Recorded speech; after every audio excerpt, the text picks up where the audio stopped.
Maravilha. Pai, fala mais uma vez conosco nesta manhã. Que Teu Espírito Santo toque nos corações e comunique a Tua palavra de maneira poderosa no nome de Jesus. Porque é a Tua palavra que nos dá liberdade e nos transforma. Amém. Então, irmãos, estamos falando nessas mensagens sobre de passar de escravo a príncipe. E nós queremos falar hoje sobre ficar livre das prisões do passado. Embora seja esse um assunto que muitas vezes a gente fale, eu quero falar com você hoje sobre especificamente ficar livre da prisão do passado no que diz respeito à nossa identidade, aquilo que nós somos. E a identidade é algo muito importante, porque toda vez que você está diante de uma crise, é a sua identidade que vai dar a resposta primeiro. Ela vai dizer, primeiramente, como você deve reagir. E é natural. Para você dar uma resposta a qualquer situação na sua vida, você lá dentro vai consultar quem eu sou. E a partir de quem você é, então você vai dar uma resposta. E todos nós falamos isso na semana passada. Não é? A mensagem está nos nossos canais. Quando Jesus, a Bíblia diz que Ele nos libertou do império das trevas e nos transportou para o reino do Seu Filho amado, que é um reino de amor. Só que acontece que neste mundo aqui, os homens, no meio do caminho, criaram um outro reinozinho da religião, sabe? Então você chega, você pode pensar que está no reino de Deus, mas não é. O reino da religião tem muita coisa que parece com o cristianismo. Você ora, você tem lutas, Deus responde, mas ainda é uma prisão, é uma escravidão. A verdadeira liberdade está em Cristo. A realidade é Cristo. Cristo é a nossa vida. Então, por que estamos falando isso? Porque neste momento, não é? Existe um momento na nossa vida, existem momentos na nossa vida, vários, em que eles são cruciais. E que a resposta que nós damos muda todo o nosso futuro. E a resposta é sempre baseada em quem nós somos, ou quem nós achamos que somos, não é? E a religião não dá uma resposta para isso. As pessoas que vivem na religião estão procurando uma identidade. Mas aquelas que estão em Cristo já têm convicção da sua identidade. É muito diferente. Por isso, existe uma mentalidade de escravo. As pessoas conhecem a Jesus, mas ainda mantém uma mentalidade de escravo, porque, não é? Lembra do povo de Israel? Você que já leu o Antigo Testamento, você lembra que o povo de Israel sai do Egito, mas quando tem uma pressão, quando parece que está ficando difícil, parece que vai faltar água, o que eles falam? Ai, nós queremos voltar para o Egito. Mas aí não falta água, né? E aí parece que vai faltar comida, eles falam o quê? Ai, aquelas cebolas e os churrascos do Egito. Que a mentalidade é de escravo. E o Deus Todo-Poderoso, o provedor, está ali cuidando deles. Então, por exemplo, nesse momento de crise, de pandemia, que muda tudo tão rápido, de repente a gente é pressionado e aí nós começamos a descobrir se realmente temos a mentalidade de filho herdeiro, de príncipe, se nós temos uma mentalidade de escravos. Na verdade, eu acabei descobrindo, por experiência própria, que mesmo depois de muitos anos, você como cristão, tem umas tranqueiras lá dentro, sabe? Não é? Eu descobri umas tranqueiras na minha mente na pandemia. Quem descobriu também? Descobriu? Só eu? Você também descobriu, Karina? Graças a Deus. Mas assim, como é que a gente se livra disto? Não é? Ou do mesmo jeito de sempre. Palavra de Deus, comunhão com pessoas, comunhão com o Espírito Santo. Então, o que eu vou falar hoje, eu vou pedir para você um pequeno exercício, né? É um exercício muito simples. Eu quero que você não pense no elefante amarelo. Não pense no elefante amarelo. Não pensou nele, não? Não pensa no elefante amarelo. Certo? Não pensa no elefante amarelo. Então, e aí? Não pensou nele? Não pode pensar no elefante amarelo, tá? Tá certo? Ah, não sei como é que você pensou. Eu vou ver se é esse aqui. Você conseguiu não pensar? Agora, não pensa num elefante verde. Não pensa. Não pensa no elefante verde.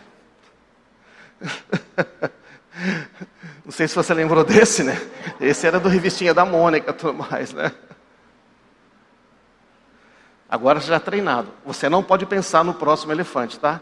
Não pensa no elefante branco. Não pense naquele elefantão branco, aquela trombona. Você conseguiu não pensar no elefante branco? Se bem que existe o elefante branco, tá? É o elefante albino. Esse existe. Eles são elefantes que não têm pigmentação, né? Elefantes brancos existem. Mas você percebe, através de uma coisa tão simples, uma brincadeira de criança. Eu lembro, né? Minhas filhas gostavam que eu contava piada do elefante.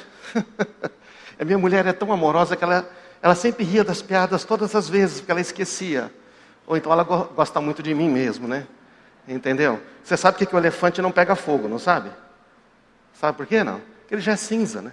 Não pega fogo. Vocês não conheciam? É muito velha, gente. Você sabe como é que você faz para passar um elefante debaixo da porta? Não? Não? Não sabe? Põe no envelope. Quem dá? Professor, né, filha dele tem que conhecer todas as elefantes. Você conhece as elefantes todas? Conhece tudo elefante? Maravilha. E como é que você impede um elefante de passar no buraco da fechadura? Dá um nó no rabo dele.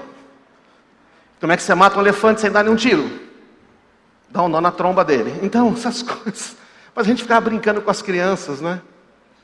Bom, talvez tenha alguns elefantes aí na sua mente ocupando o espaço. Que não deveriam. Que você não devia estar pensando nele, mas você pensa o tempo todo. Para não pensar em alguma coisa, você na verdade teve que pensar nela. Onde eu quero chegar? Quero falar 3 coisas que a gente não deveria pensar. E no esforço da gente não pensar nessas coisas, a gente pensa exatamente nessas coisas. E aí, isso vai afetando a maneira como a gente vive. Você já reparou que de vez em quando quando dá uma desconcentrada, você começa a pensar, plum, aquela coisa volta na sua cabeça? Plum, volta aquele negócio. O ruim é quando volta alguma música que você não quer, né? Outro dia eu lembrei um jingle de comercial. Nossa, ficava de, meu Deus, não tirava aquele, né? Não vou nem falar, porque depois você vai ficar pensando. Também não lembro agora. Quero falar sobre 3 coisas que amarram a gente no passado. E que afetam quem somos no presente. E se afeta quem somos no presente, vai afetar quem vamos nos tornar no futuro. Porque nós estamos tomando decisões no presente. A gente não toma decisão no passado. A gente não toma decisão no futuro. A gente só toma decisão no presente. Mas para tomar essas decisões, fazer essas escolhas, nós acessamos o passado. A nossa mente sempre pensa no passado. Ela foi feita para isso. Mas ela foi feita para pensar no passado, foi feita para pensar no presente e para pensar no futuro. Para pensar no passado temos a memória. Para pensar no futuro, o que nós temos? A imaginação. Não é legal? A gente tem a memória que faz a gente pensar no passado, mas a imaginação faz a gente pensar no futuro. Só que para alimentar a mente com a imaginação do futuro, você tem que pôr pensamentos ali. E você já descobriu que não dá para evitar pôr pensamentos. Porque se eu falar para você não pensar no elefante cor-de-rosa, você já viu ele na sua mente.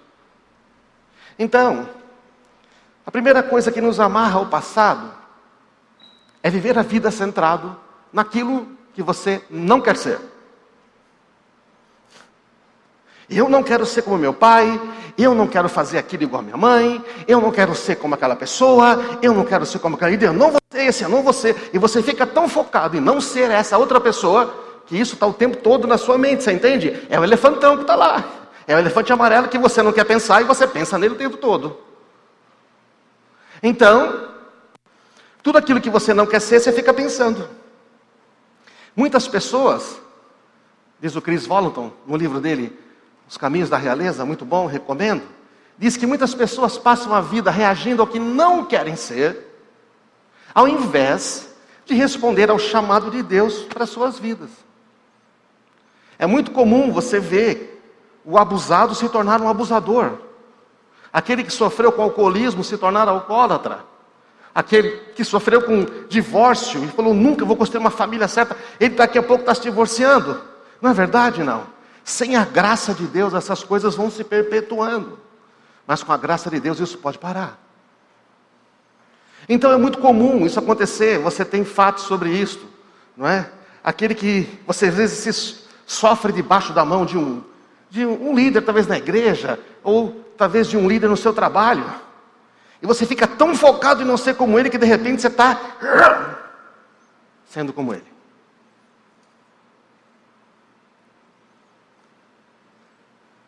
Eu me lembro que eu não queria ser bravo com os meus filhos, eu queria ser bravo com os meus filhos, porque meu pai era muito bravo comigo, e de repente eu sou lá muito bravo com meu filho. Um dia minha mulher pergunta, por que você é tão bravo com seu filho? Eu falo, porque tudo que eu não queria ser, é bravo com meu filho. Então você está numa prisão. Porque o foco está em aquilo que eu não quero ser como ele. Mas ele, o tempo todo. É lógico que, percebe, em vez de eu focar nas coisas boas que meu pai fez, não é? Eu fiquei focado nas coisas ruins que eu não queria ser como ele. Então, gente, estão entendendo ou não? Sofreu com uma mãe controladora? Não quero ser. Daqui a pouco, é uma mãe controladora. Por isso que a identidade, ela não se conquista, ela se recebe, como nós falamos semana passada. A gente recebe uma identidade, a gente não tem como definir a própria identidade. Porque quando nós nascemos nesse mundo, nós temos pessoas que nos validam, e que nos ajudam a formar a nossa identidade, no contexto da família. Falamos sobre isso na semana passada, mas só lembrando que a identidade nós recebemos. E é verdade também fisicamente, né? Quando você nasceu, né? Você nasceu filho da sua mãe. E eu nasci filho da minha mãe. Né? Talvez você possa não saber a sua mãe ou seu pai. Existem casos.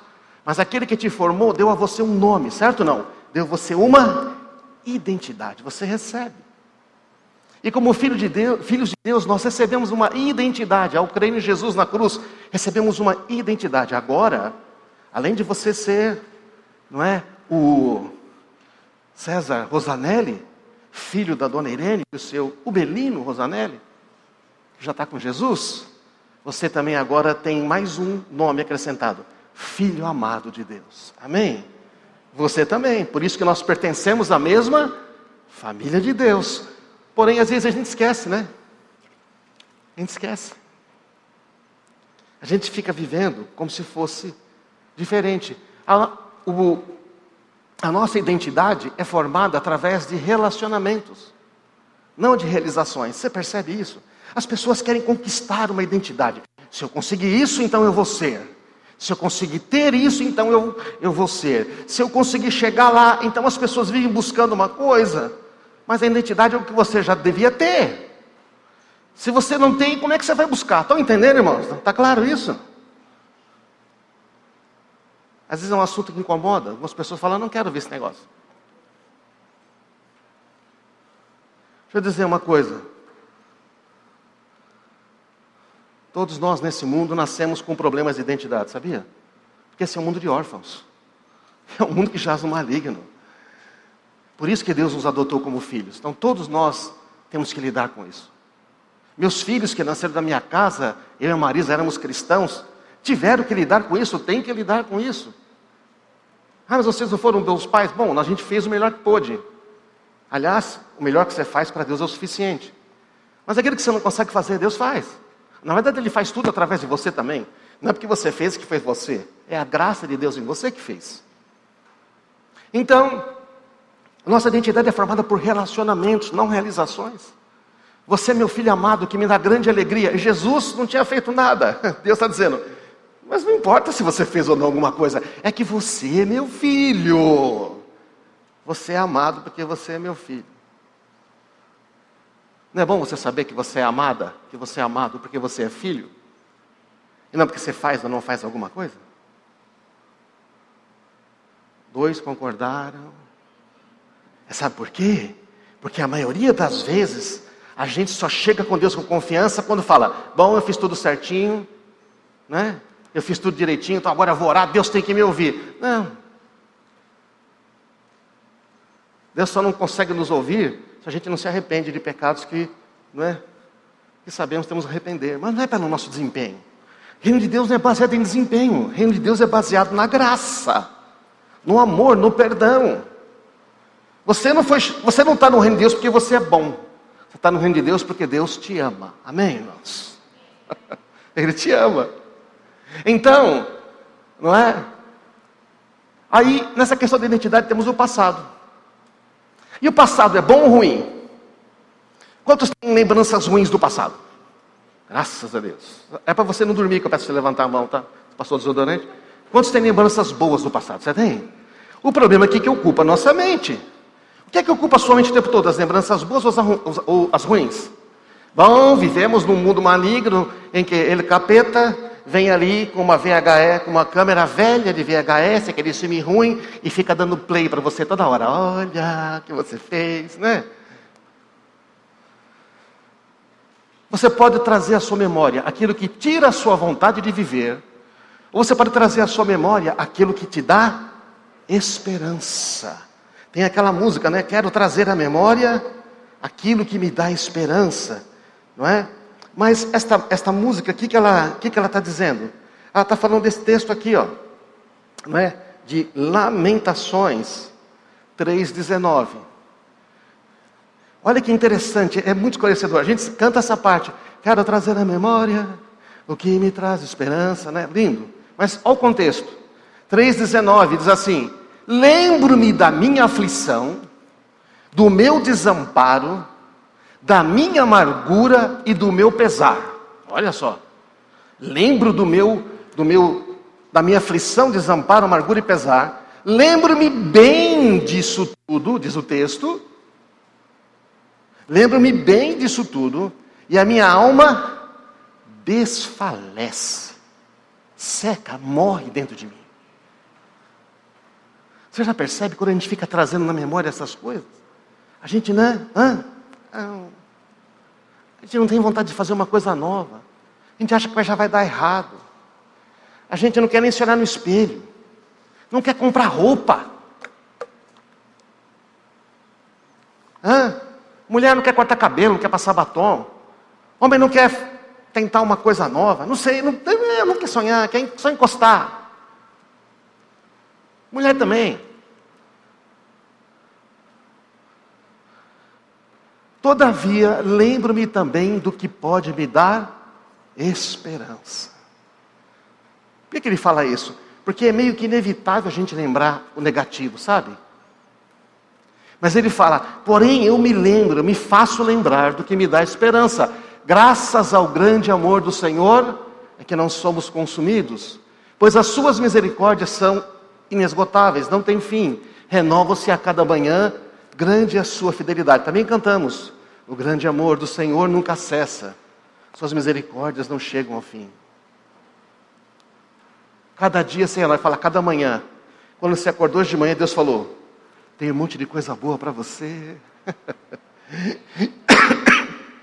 Eu tenho muitas coisas legais para te revelar. Tem muitas coisas que você... Olha, porque você é meu filho. Eu tenho presentes para você. Então eu digo a mim mesmo, a minha porção é o Senhor. Nele colocarei a minha esperança. Olha que tremendo esse texto, gente. E você sabe que Lamentações, como diz o nome do livro, Lamentações, ele está falando de coisas tristes que aconteceram. O Senhor é bom para com aqueles cuja esperança está nele. Sua esperança está nele? É que na religião nossa esperança está em nós. Se eu faço, Deus tem que me dar. Se eu conquisto, eu tenho o direito. Na religião é o que eu faço. Na graça é o que Ele faz. Ele é bom para aqueles com que o buscam. É bom esperar tranquilo pela salvação do Senhor. Então você vê que a gente pode escolher o que põe na memória. E conforme aquilo que a gente põe na memória, não é? A gente vai começando a ter aquilo que repetidamente a gente põe na memória, é aquilo que a gente medita. Sabe o que é meditar? Meditar nada mais é do que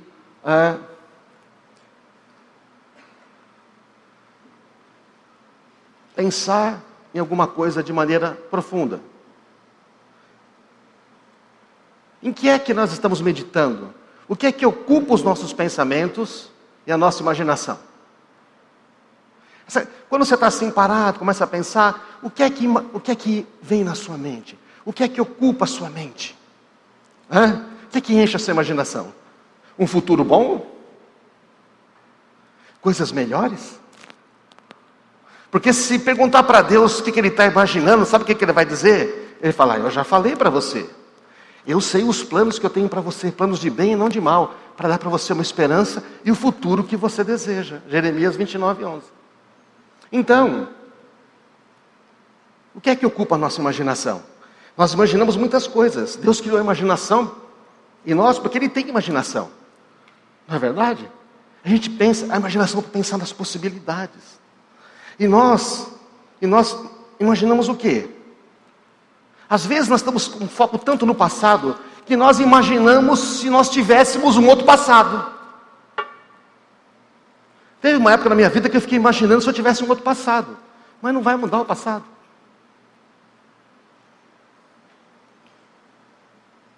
Já tentou mudar o passado? Quando você começa a imaginar que tem outro passado, você está começando a entrar numa fase de loucura, né? Uma fase de esquizofrenia, um negócio complicado. Se você alimenta a sua imaginação só com coisas negativas, só com dor, só com pranto, só com essas coisas, o que vai acontecer? Você vai pensar, vai repetir o passado. Coisas ruins vão acontecer de novo. O futuro é muito pior do que eu posso imaginar. E isso não traz esperança. Agora, para corrigir isso, temos que ter a convicção de quem nós somos. A identidade. O que é que tem dominado a sua imaginação? O que é que tem ocupado os seus pensamentos? Tudo aquilo que eu não quero ser, todos os erros que eu não quero repetir, tudo aquilo que eu não quero ter, que eu não quero fazer. Eu vivi uma parte na minha vida pensando muito nisso. Eu não quero ser, eu não quero fazer, eu não... Só que aí você fica numa prisão. Estão acompanhando aí, irmãos? Aí o que acontece? É como dirigir uma estrada onde as placas sinalizam para onde ela não vai. E diz para você onde você não vai chegar. Imagina você está dirigindo aqui e diz, você não vai chegar em Araraquara. Essa estrada não vai para Jundiaí. Essa estrada não vai para Minas. Para Belo Horizonte é outra estrada. Já imaginou você numa estrada assim, não?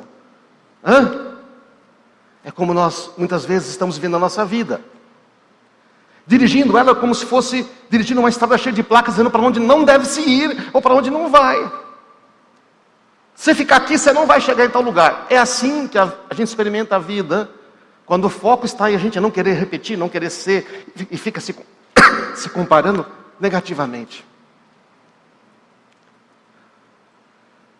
O que ocupa a nossa mente, o que ocupa a sua mente, a sua imaginação, é o que está dirigindo a sua vida.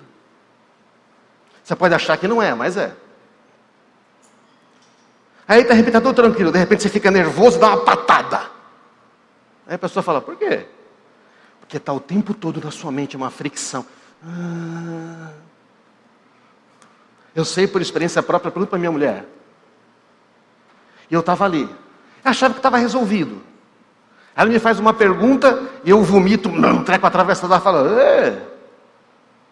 o que tem no seu coração? Não tem nada no meu coração. Está o tempo todo lá, certo não? Porque eu não quero pensar no elefante amarelo. Eu não quero pensar no elefante amarelo. O elefante amarelo está lá, tomando a minha mente. Quais elefantes estão incomodando você o tempo todo? Tem aquela musiquinha, um elefante incomoda muita gente. Os elefantes incomodam muito mais. Já cantou ela? Cantar é legal, quem está ouvindo não suporta. É isso aí. Então assim, você está ali, quem está perto de você não suporta. Pô, está uma coisa errada com você. Não, está tudo bem comigo.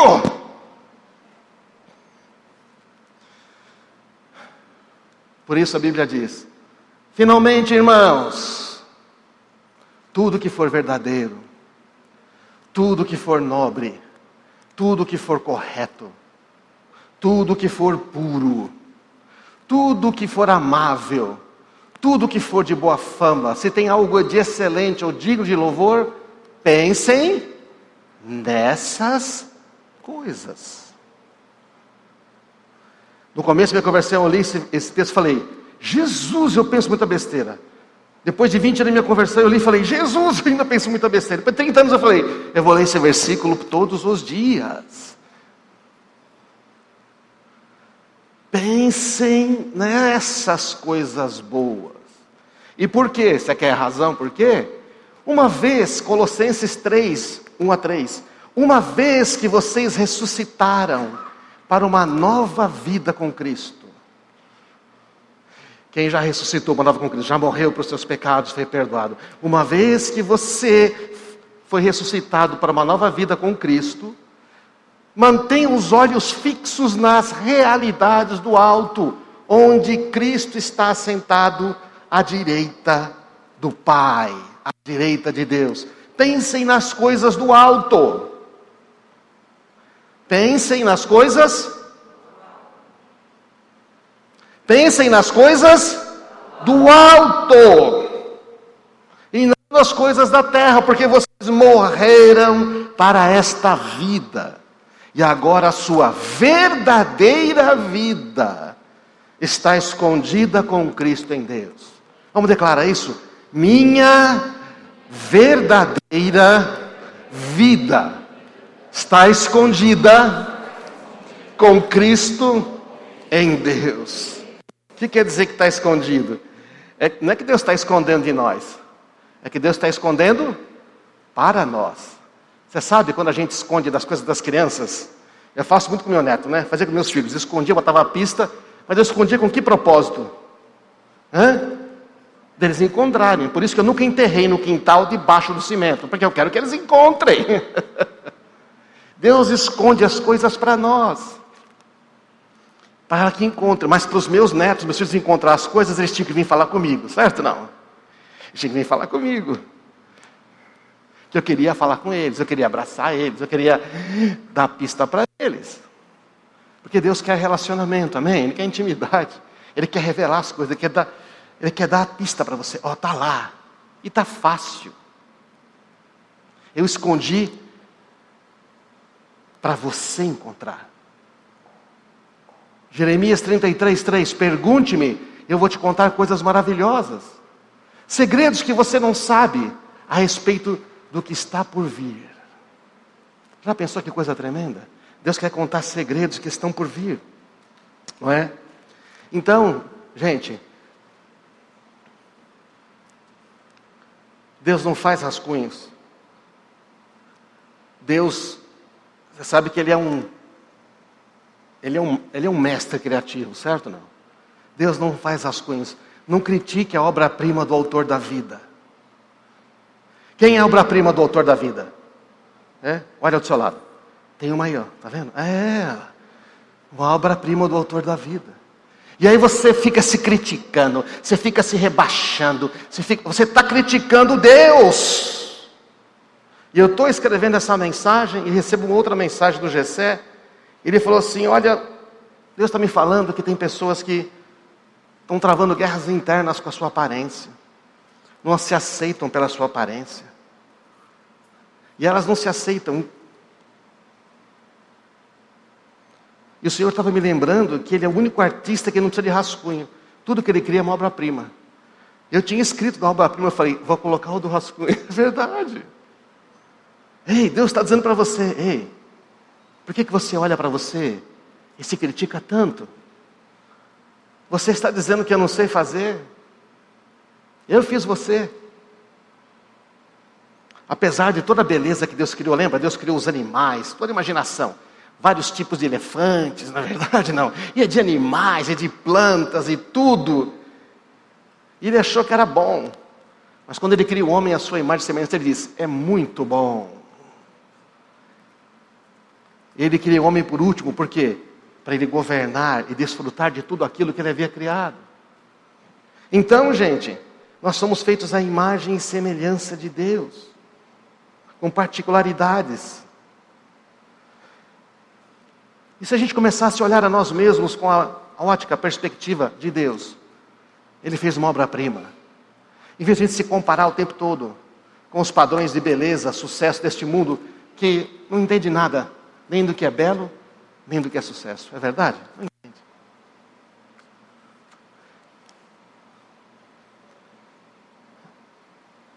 A segunda coisa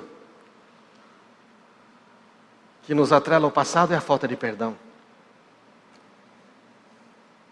A primeira é tentar viver uma vida baseada naquilo que a gente não é. A segunda coisa é a falta de perdão.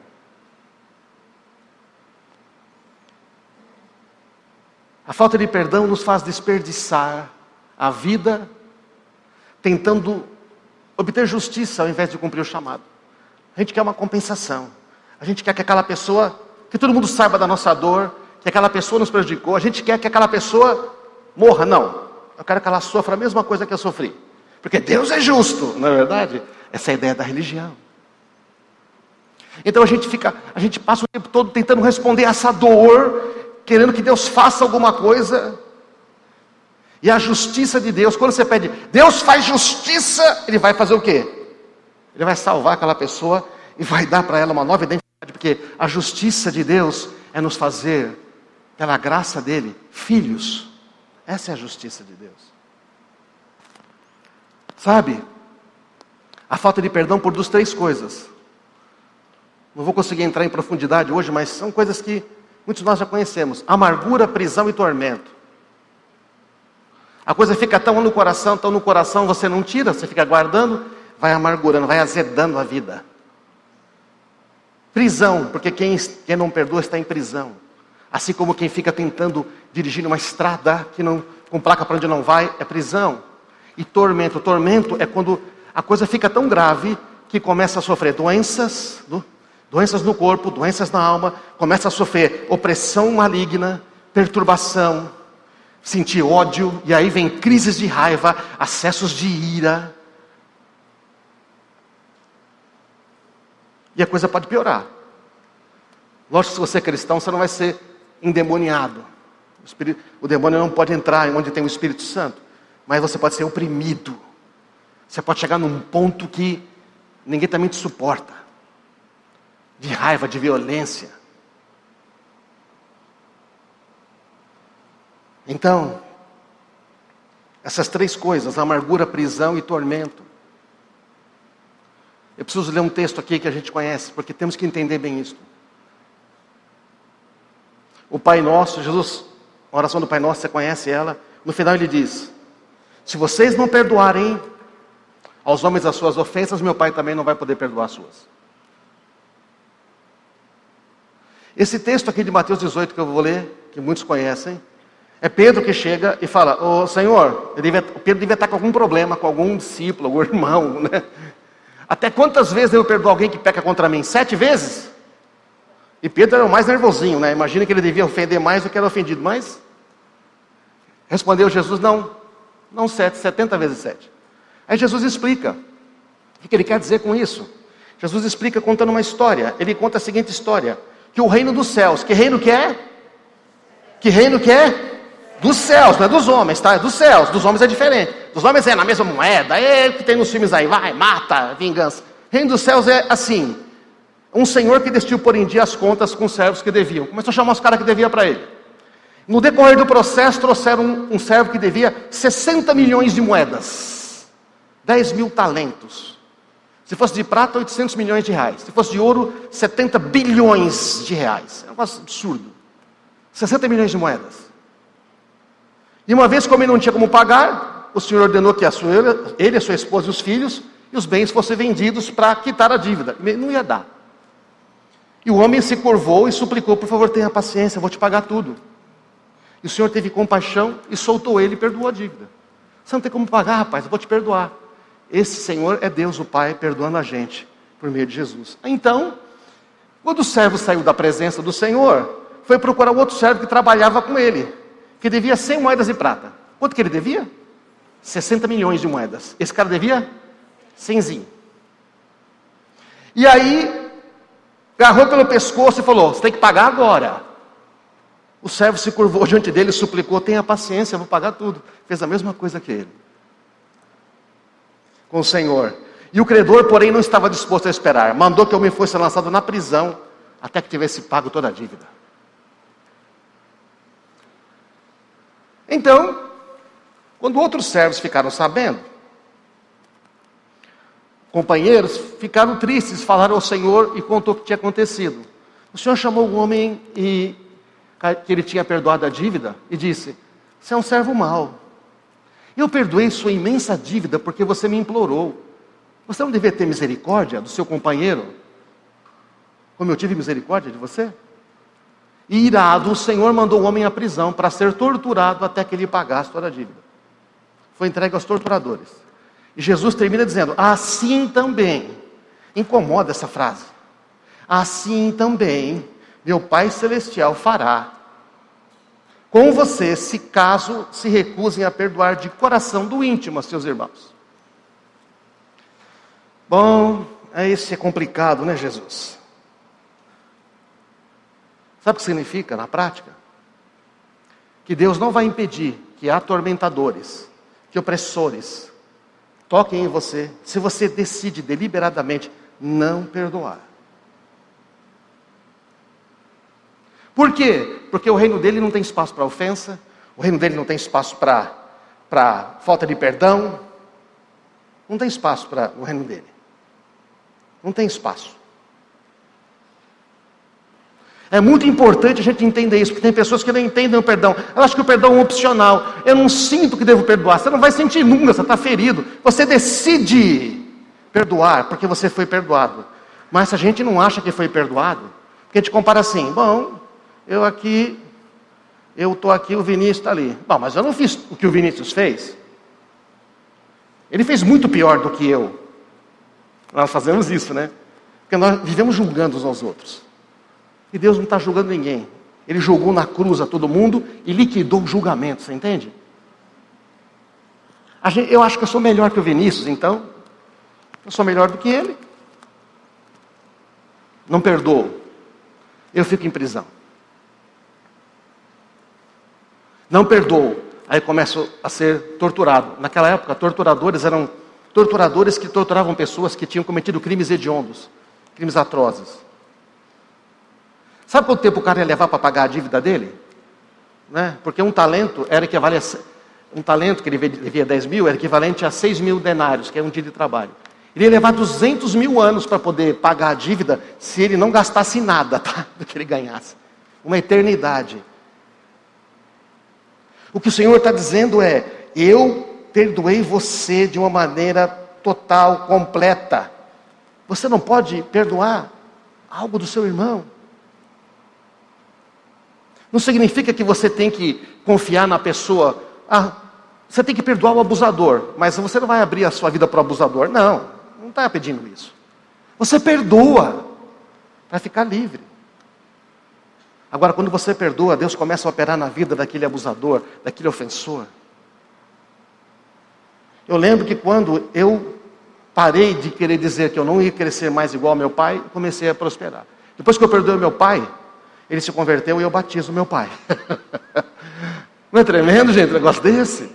Quando você perdoa, você bota em operação o poder da graça, e aquela pessoa vai ser alcançada. Você tira você da prisão e deixa também. Aí deixa a graça de Deus tocar.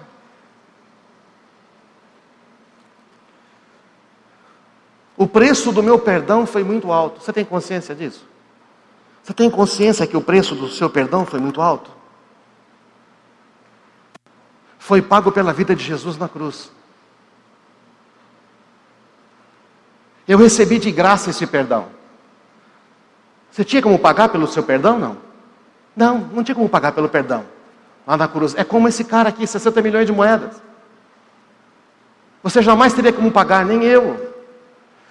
A única coisa que eu posso fazer agora é dar de graça aquilo que eu também recebi de graça. Recebi de graça o perdão. Não tinha como pagar. Então o Senhor fala: você recebeu de graça o perdão. Você só tem uma coisa a fazer. No meu reino, não tem espaço para não perdoar.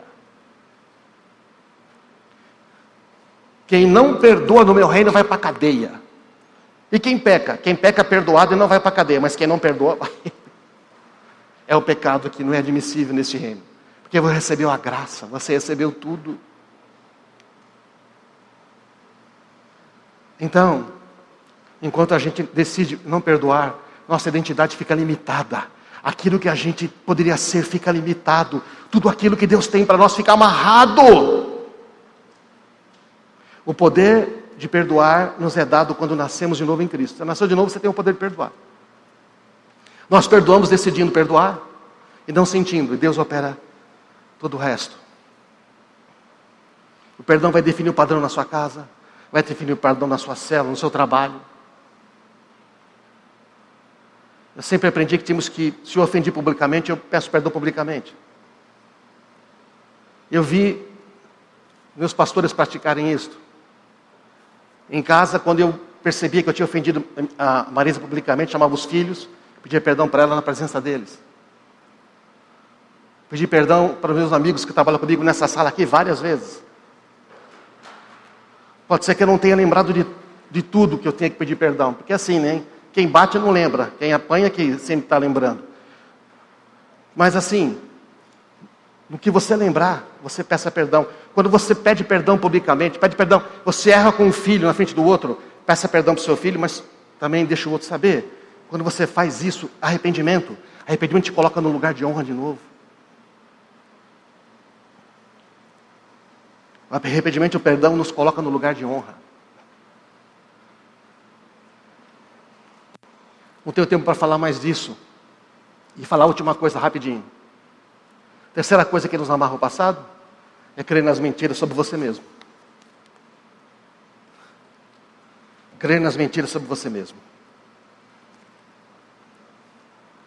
As mentiras sobre nós mesmos, geradas por ciúmes, inveja, comparação, medo. Querer entender o passado. Banda pode subir aqui. A gente quer entender o passado. A gente começa. Por que Deus abençoa ele e não abençoa a mim? Por que comigo é diferente? Porque ele não abençoa o outro? Inveja, comparação. É a história de Saul e Davi. Não é? Davi volta da batalha e as mulheres começam a cantar. Mulher terrível, né, gente? Mulher terrível, né? Saul matou os seus milhares, Davi matou os seus 10 milhares. Fizeram ali um sambinha hebraico ali, cantando e tudo. E o Saul ficou com raiva. O Saul ficou indignado. O que é isso? Atribuem a Davi dezenas de milhares e a mim apenas milhares? Só falta darem a ele o trono. Só falta fazerem dele o rei. E aí ele começa a ficar desconfiado. E Saul começa a olhar para Davi com suspeita. E aí Saul começa a receber espírito maligno. Gente, a maior recompensa de um líder é ver os seus liderados se tornarem melhor do que ele. Ah, mas se esse líder acha que o outro é melhor que ele e que a liderança dele é do desempenho, ele vai sabotar o outro. A melhor recompensa dos pais é ver os filhos se tornarem melhores pais, não é verdade? Se baseamos quem somos em nossa capacidade, vamos inconscientemente sabotar o avanço das pessoas que nós lideramos. Eu já vi marido sabotando mulher, mulher sabotando marido, pai sabotando filho, líder sabotando liderado, botando o cara para baixo, que ia ser maior que ele. E tudo que a gente quer no reino de Deus é que o outro seja melhor do que nós. Quem está seguro da sua identidade não tem medo. Medo de perder liderança? Eu não lidero por capacidade. Eu lidero porque Deus me escolheu. O reino de Deus não é baseado em desempenho, é graça. No reino de Deus, nós não lideramos porque somos necessariamente qualificados, mas porque somos chamados pelo Senhor. Eu sempre ensinei tudo que eu aprendi para o pessoal onde eu aprendi no trabalho. Outro dia um cara perguntou para mim: você não tem medo de ficar ensinando os outros? Tinha um engenheiro onde eu trabalhava, o cara não queria ensinar. O cara sabia muito bom, ele era do ITA. E eu fazia pergunta. Eu sempre fiz muita pergunta. Minhas professoras achavam muito ruim, porque eu não parava de fazer pergunta. Depois que uma delas foi com meu pai, eu parei de fazer pergunta. Afetou minha identidade. Depois de um certo tempo eu falei: quer saber de uma coisa? Vou voltar a fazer pergunta. Ele tinha medo de perder a posição dele. Eu falei, eu não, se eu ensinar o que eu sei, provavelmente eu vou me tornar chefe deles, eles vão me ajudar, né? Porque o reino de Deus é assim, irmãos. O reino de Deus, quando você trabalha para o outro ser melhor que você, Deus está cuidando de você, amém? Você quer prosperar? Ensine o que você sabe. É um risco. Confia na graça de Deus. Nós queremos entender o passado, os sentimentos, o porquê disso, o porquê daquilo. Quanto mais você ficar pensando em entender o passado, já vai te enganar, vai ficar te condenando, vai ficar te punindo, dizendo que Deus não tem importa, que você não tem valor. Você sabe, né? Já anda de redor, procurando quem possa tragar. Demos autoridade para o inimigo para determinar o que temos que pensar. Deixa atenção numa coisa dessa. A gente deu autoridade para o inimigo meter pensamento aqui dentro, determinar a nossa imaginação e formar o nosso futuro. Mas quando nós conhecemos a verdade, nós somos libertados pela palavra de Deus e pelo poder da vida de Cristo que está em nós. Minha filha falou uma frase ontem, a Milena, eu anotei aqui. Falei, filha, que legal, vou botar isso lá. É isso mesmo. Deus não quer que você viva pensando em quem você foi, ou em quem você deveria ser. Ele quer que você viva pensando em quem você é. Ouvindo dele, né? Não do capeta.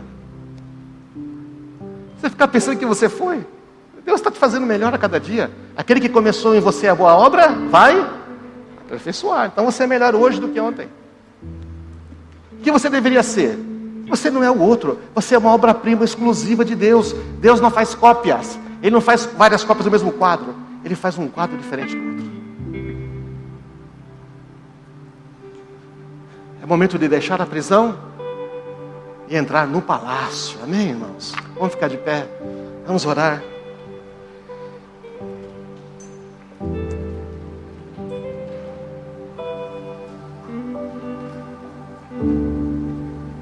Vamos orar. Para ficar livre de uma identidade presa ao passado. São essas três coisas básicas. Pensar em quem você é, não quem deveria ter sido. Não ficar pensando que você não quer ser igual, esquece. Começa a pensar em Deus. Trazer a memória que te dá esperança e pensar nas coisas do alto. Não fica pensando que você não tem que pensar no elefante amarelo, senão não vai. Pensa nas coisas do alto. Perdoar do íntimo. Se fica voltando, tem que perdoar do íntimo. Decide perdoar. E Deus vai fazer o resto, amém? Deixa ele acreditar em mentiras sobre você mesmo. Vamos adorar a Deus. Enquanto nós cantamos aqui, vá pensando nisso. Se você tem que se arrepender de que alguma coisa sobre isso, fala, Senhor, eu não quero mais viver pensando em quem não sou, eu não quero ser igual a esse, eu não quero ficar viver pensando que eu tenho que ser igual a alguém, eu tenho que conquistar alguma coisa, eu quero ser quem eu sou. Senhor, eu quero perdoar pessoas, essas que me ofenderam, que vivo pensando em uma compensação, vivo querendo que não quero mais.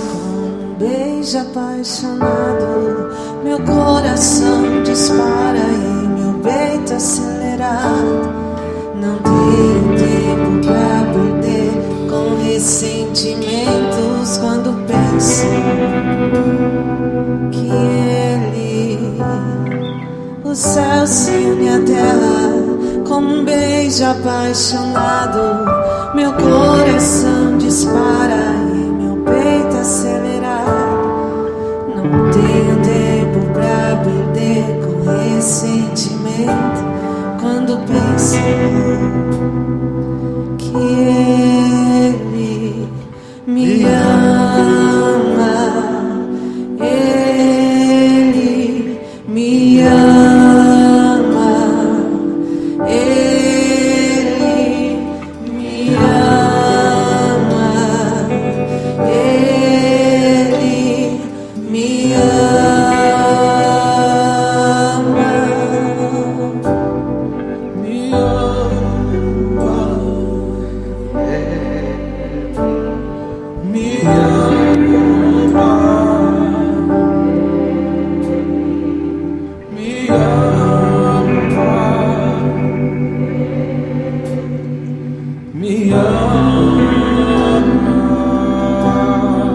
consciência do quanto Ele te ama?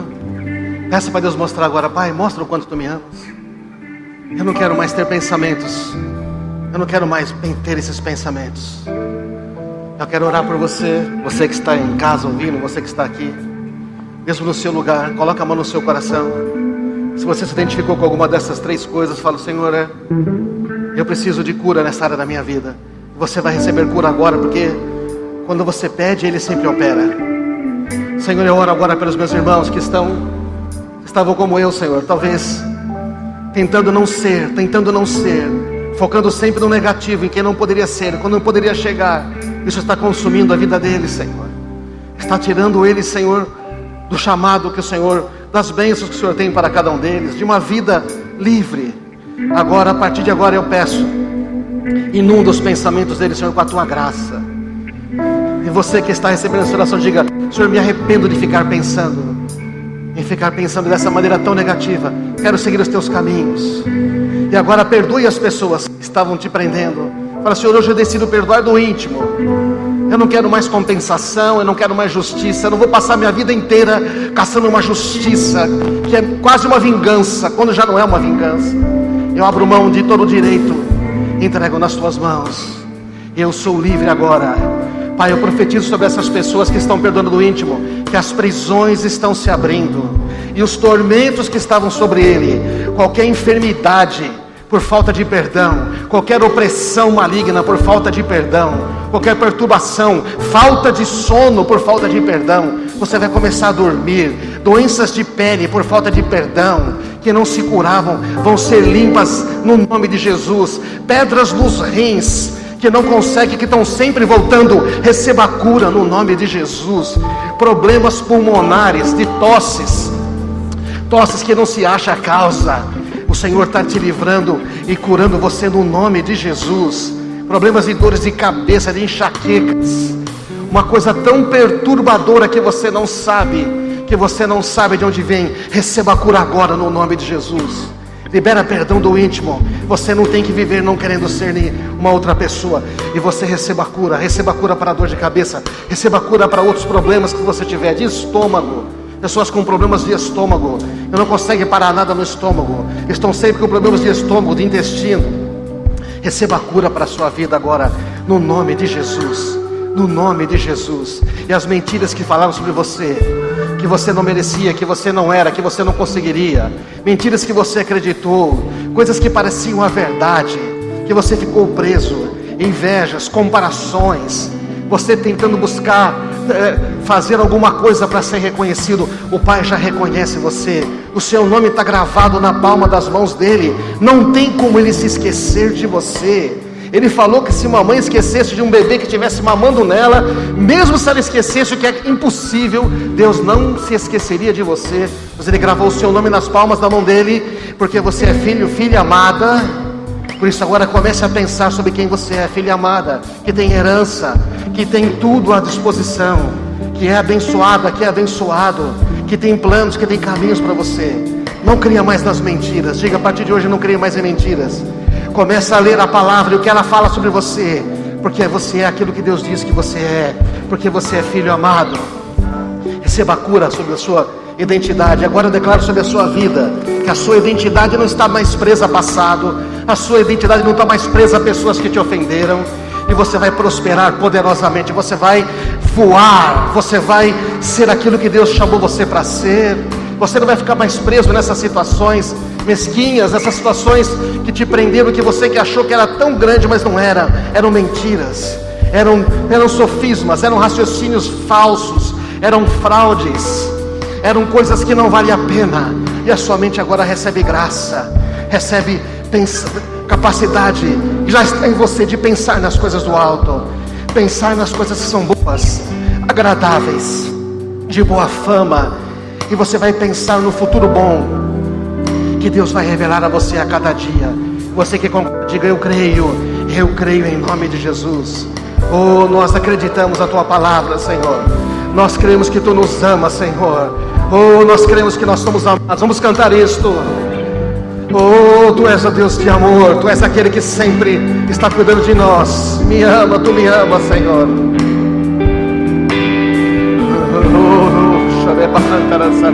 Confessa isso, eu sei que o Senhor me ama. Confessa com as suas palavras, não só cante, confesse. Me ama.